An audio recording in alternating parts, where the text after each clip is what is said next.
Hello. Doctor?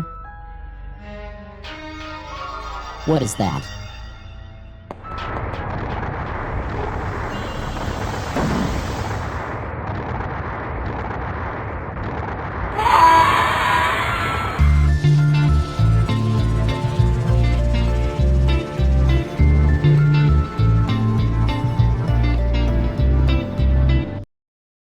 So, Dr. Hauzer, what the hell is Dr. Hauzer and why should we look at this game? Well, first, let's talk about the great genre of survival horror. This genre was coined by Capcom for the great Resident Evil, or Biohazard in Japan. This genre had many great additions, especially the Silent Hill games. There were also games that would fall into this genre without knowing it. Games such as Alone in the Dark. My favorite was Part 2 on the Saturn.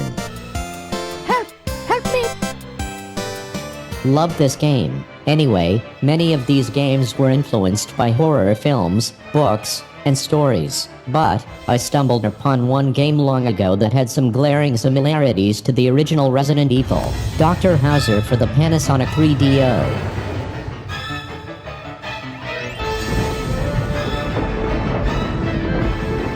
This game was developed by Riverhill Soft,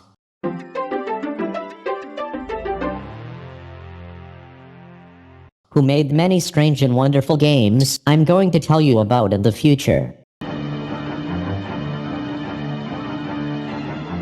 So, what the hell is Dr. Hauzer? In this game you take control of Adam Adler, a journalist who is looking for a famous archaeologist named Dr. Hauzer. The good doctor has mysteriously disappeared and you have been led to this mansion in order to find whatever clues you can. Decent premise. Already, you see some similarities to other survival horror games. The first thing you notice is that everything is rendered in 3D, which, at the time, was pretty impressive to me. You play in third person, and use tank controls. Much like Resident Evil and the rest, you travel from room to room, and examine everything. You find items, puzzles, and all kinds of obstacles. You even run into treacherous traps.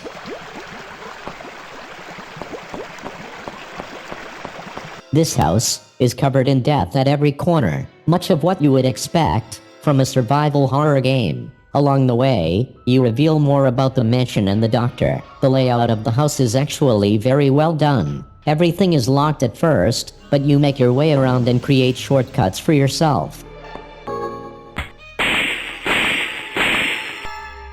There are also many secret walls and hidden entrances. Great atmosphere. This game is very effective at getting you in the mystery mood.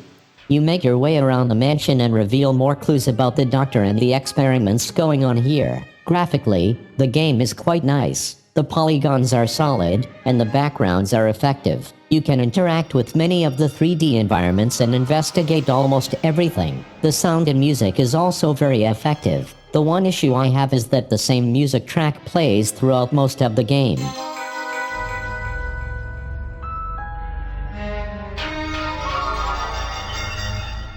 It's a nice mysterious track, but it gets annoying after a while. Like Resident Evil, most of the doors are locked at first, but eventually, you find your way around and unlock shortcuts for yourself.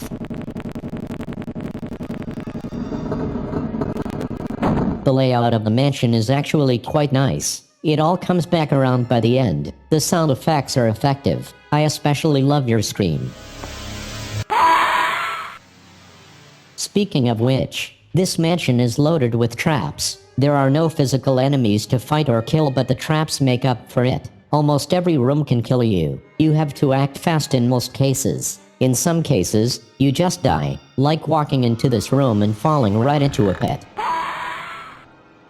I really like this feature. It means you have to figure the mansion out slowly, although it kind of kills the replay value. Once you know where all the traps are, you can run through the game real easy the second time. Still, it's very effective. You can drown if you don't pull the right handle, get squashed by a giant rock, or just fall down in the many pits of this game. This brings me to the controls. Although it uses tank controls and is fairly easy to play, there are annoying parts. Having a jump, for example. Your character has a jump function that allows you to jump over pits. At some parts, this is necessary. The problem is, the jump is a little wonky and hard to control. Plus, the pits are extremely unforgiving. If you touch even the slightest edge, you'll fall to your doom.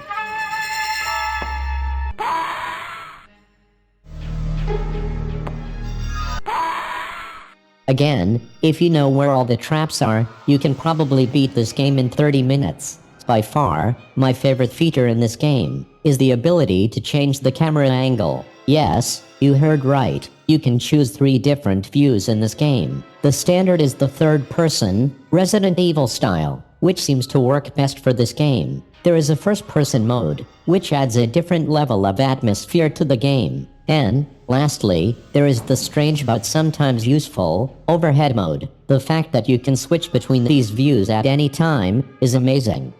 Although the game is short, you can try playing it in all 3 modes for more replay value. This overhead view is not very practical, but it helps during the horrible jump sequences. It's also good for moving items and furniture around. I'm just amazed that this is even included in here. It impresses me every time. So, you make your way down and around the whole house until you fall through the floor and into a small cave. Why do all these games end in caves? Anyway, you use some dynamite to blow up a crumbling wall.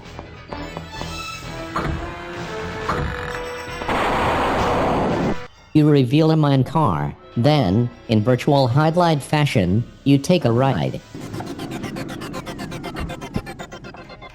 Not as exciting as highlight, of course, but good enough. At the end of the mine, you finally find what you've been searching for. Dr. Hauzer. You crafty old fox. What the hell is wrong with the good doctor?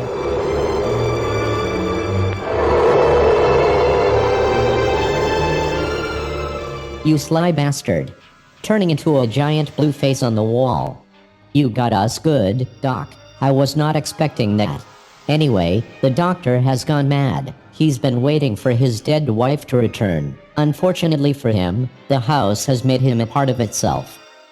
He throws weird fireballs at you. If you get pushed back by too many, you die.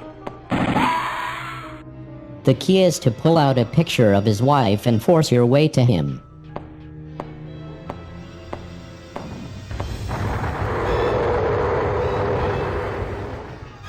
You run away from the giant explosion and take another ride in the mine.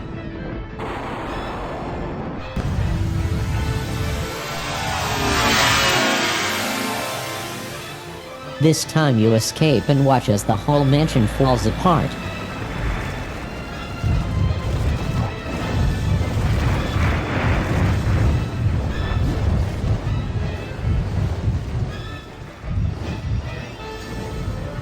The case is solved.